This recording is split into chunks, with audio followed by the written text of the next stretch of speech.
Let's dive into the recent feud between Atis Paul and Mikaela Testa, who used to date Anna's brother Addis.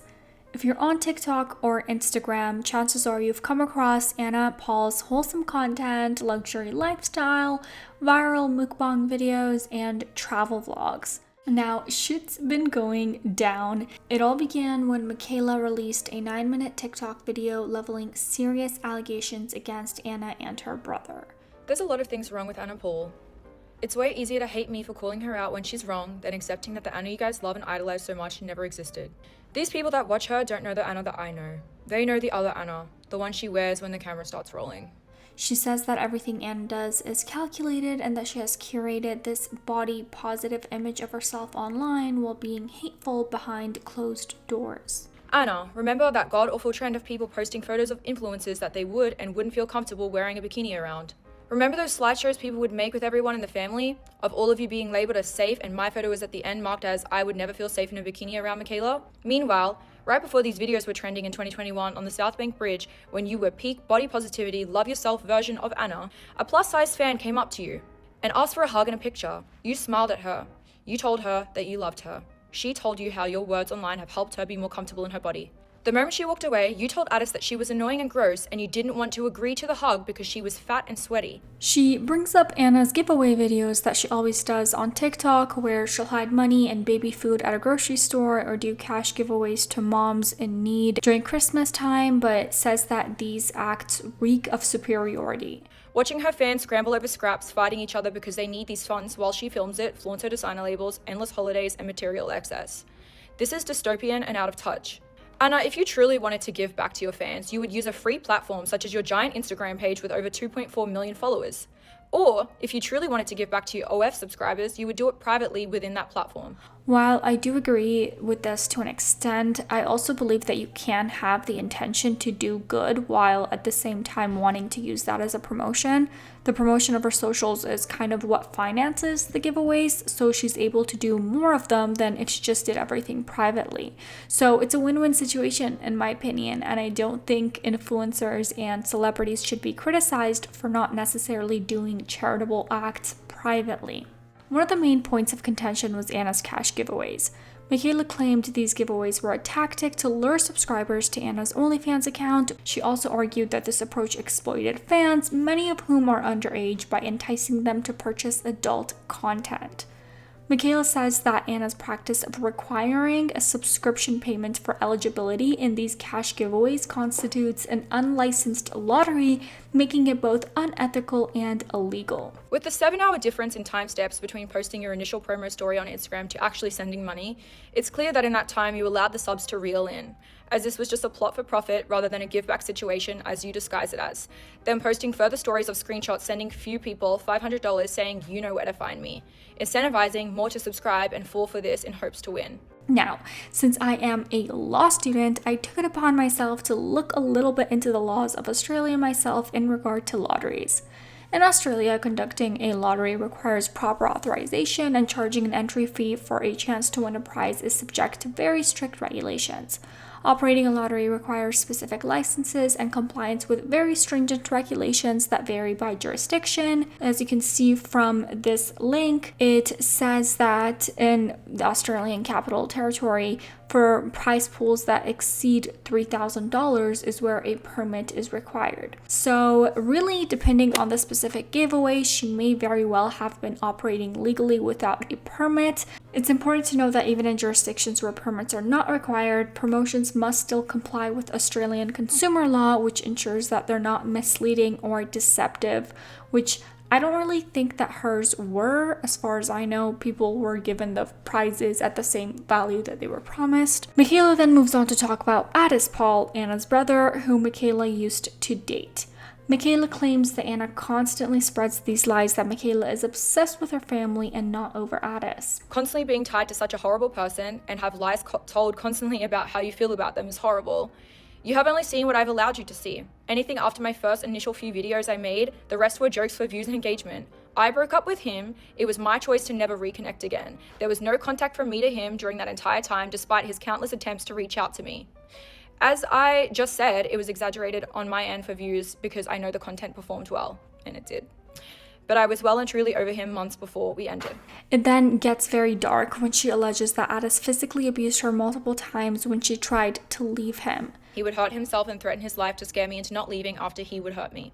She also claims that Addis stole from her in the form of charging 50% management fees while in fact doing no managing, and also withdrawing cash and crypto from her online accounts. He is a cold-blooded scammer. He has not only scammed me, but the public, and this started in him from a young age. There has been things he has been in trouble for in the past, but I cannot speak on them because he was underage. Then these crypto group controversies followed years later, which I had nothing to do with, and begged him to stop because it ruined my reputation online being affiliated with him. She also notes that Addis has been accused of SA from a previous partner of his. I even messaged her that I did believe her. I believed her because her story was something that actually had been happening to me already. And when I confronted Addis and told him I believed her, a fight broke out and he would threaten his life. As a result of what was happening to me, I would get UTIs, and that in turn has permanently affected another internal body part. I'm undergoing surgery in February to correct my body as I have debilitating health issues as a result. When this happened, our relationship plummeted and I couldn't be the same. Does this sound like a person that I would be obsessed with or want back? I left the wrath of that. Now, I'm an innocent until proven guilty type of gal, but it can't be no coincidence when two separate people who have no ties to each other claim abuse from one person. Like, what are the chances of that happening and them both lying? Now, this video isn't long enough to get into all the Addis stuff, and in my opinion, it's an entirely separate topic from Anna, so I didn't get too much into detail of it here.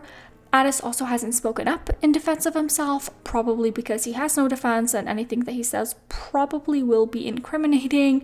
But if there are any updates, let me know in the comments down below if you would like me to make a follow-up video on him. Mikaela also questioned Anna's claim of growing up in poverty. I know what it's like to grow up with no money on Christmas. You know, my parents spent their last $20 on prawns so that we could have like a nice meal.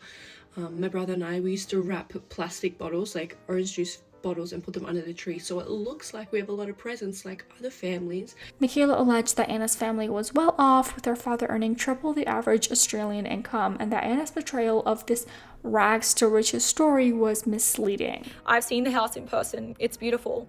Being upper middle class is not being poor, Anna. Your exaggerated stories for the internet has always made your dad upset, and me, well, just angry. I was a real victim of the system and poverty like you portrayed yourself online. Others have also brought this up about Anna in the past, taking pictures of her Instagram stories from growing up where she was seemingly living a lavish lifestyle with designer bags and flying first class, all that. One TikTok user even did an assessment of her family home growing up and concluded that a family home that they shared was 2 million Australian dollars. If they were renting, in Australia usually landlords would be charging at least 1% of the property value, which in this case would be 20,000 Australian dollars. So in response to Anna's claim in the past where she said that her parents sometimes had a hard time putting food on the table, she says that it is quite unlikely. Which, I mean, I don't actually completely agree with, because you see a lot of people live a paycheck to paycheck lifestyle. They want to keep up with the Joneses, they live above their means, they get these fancy cars, rent these fancy houses, but they actually technically can't really afford to do all that. So I can actually see this story being true. She might have not been poor, but very well could have been broke. I don't know. But following these allegations, Anna responded with this video on TikTok. She doesn't really address any of the illegal lottery stuff or any of the Addis stuff, so like the important stuff she doesn't really address, but she does address the story of her having called a fan fat and sweaty. Now, I do not call my fans fat. That is not who I am. That is not what I stand for. That's not what I've ever stood for. But you guys know me, surely. That is not what I stand for. Sweaty, however, I may have called her sweaty, because when somebody is wet and they touch you and then they leave, and when you're with your best friend and you are now wet because of them, you may say, I am now wet. Then she gives this reasoning as to her not having grown up broke or poor, but her saying she did. I do not lie about the fact that I grew up broke. When I say I grew up broke, that is my experience. That is how I felt. When I can hear my parents talking in the kitchen that the budget for the groceries that week is $30, it makes me feel broke. When we can't afford school uniforms, it makes me feel broke. When I'm 11, when I'm 10, and all my friends can afford something and my parents can't, it makes me feel broke. When they say, oh, I don't know how we're going to afford rent next week, that makes me scared and makes me feel broke. That does not mean that I was the most broke person on earth. There are definitely people in way worse situations than me, but that does not mean that I'm lying about the fact that I felt broke during those times.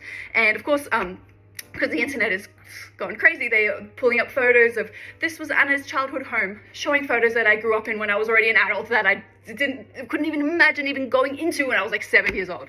Or this was Anna's first car, not my first car, not my childhood car. She also says that the video of her being on a first class flight was actually an economy class ticket that her uncle had gotten for her and her brother. Her brother threw up in the back seat and then moved them to first class for 20 minutes, which is when she took the photo for Instagram.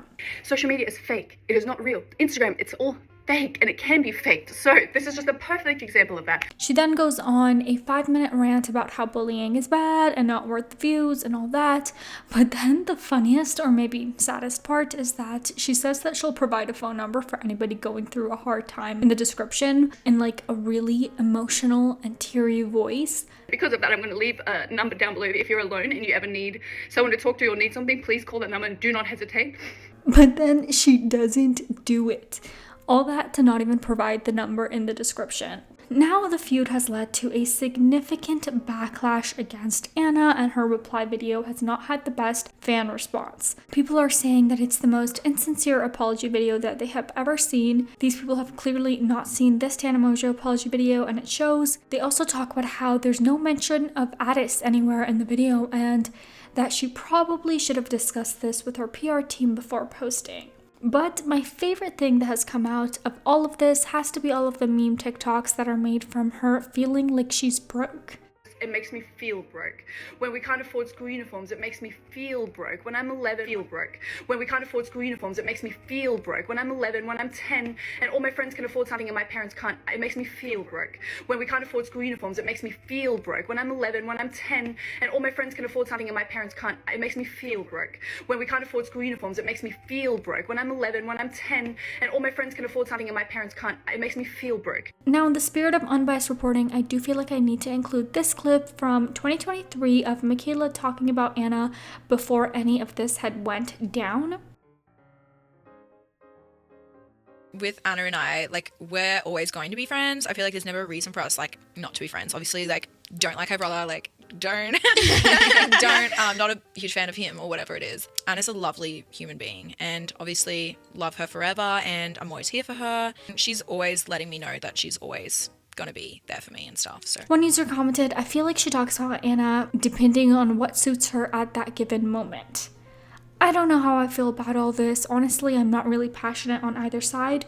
I didn't really know much about either side before all this. I obviously had come across Anna's videos on TikTok, but never was that big of a fan. I want to know what you guys are thinking, so please comment down below. And don't forget to like and subscribe.